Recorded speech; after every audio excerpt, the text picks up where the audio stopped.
Navruz bayrami hammanglarni chin qalbimdan tabriklayman.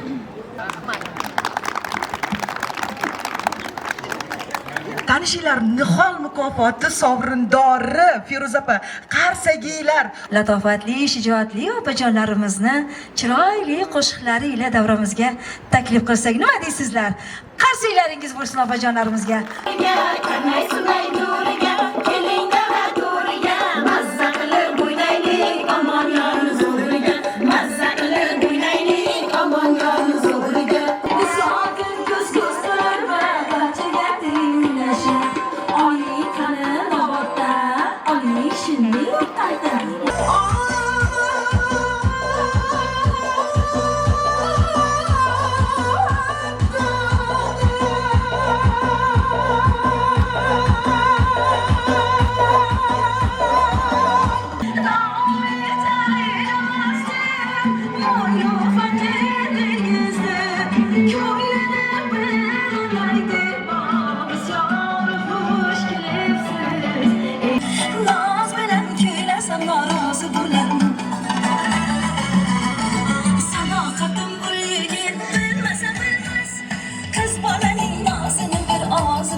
Sen başkası Otmayı anlasın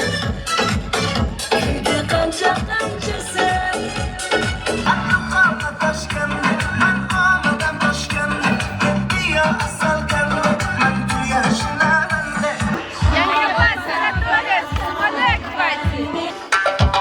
Gül bağım çemen zarım Ağabeyim su getirdim Gül bağım çemen zarım Ağabeyim su getirdim Araba geçti mekanım Bahlimen ermanım yok Bahlimen ermanım yok Seyyar oldu koş kazan.